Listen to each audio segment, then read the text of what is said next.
I actually don't know where to put my camera, so I'm just gonna put it over here so you can see me nice and personal. If you want to sound like Frank Ocean, it's a very basic and popular template. I even have a video that you can watch after this one about how to mix crispy R&B vocals. But Frank is a special case because of a certain effect he sometimes uses, so I'm gonna use one of his own songs, Nikes. So obviously, first things first, you gotta record the vocals. These bitches want fuck. These bitches want Nike.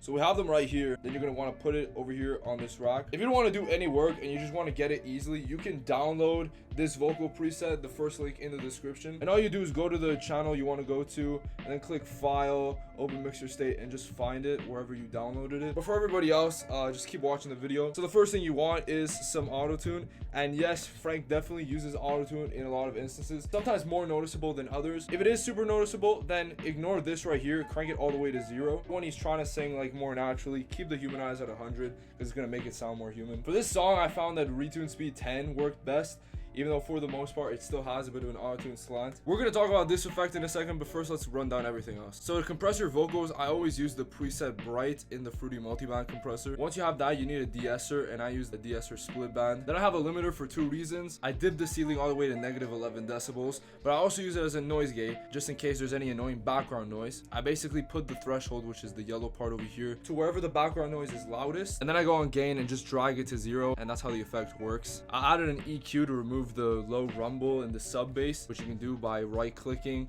go on type, high pass, and then order steep 6 or 8. I chose 8 this time. There's also some muddiness in the low mid most of the time, so I recommend turning it down a little bit too. Then to make your vocals crispy, I add some sound grazer. Usually mode A works best, and I usually have it at about 25%. Then finally, I have some reverb.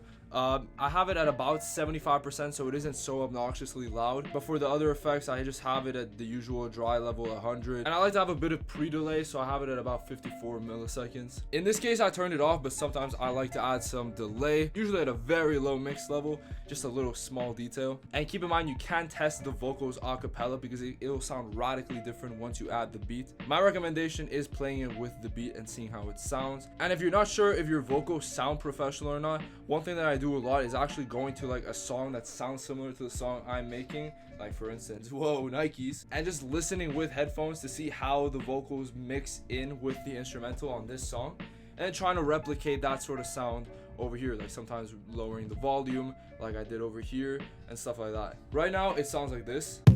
These bitches want Nikes,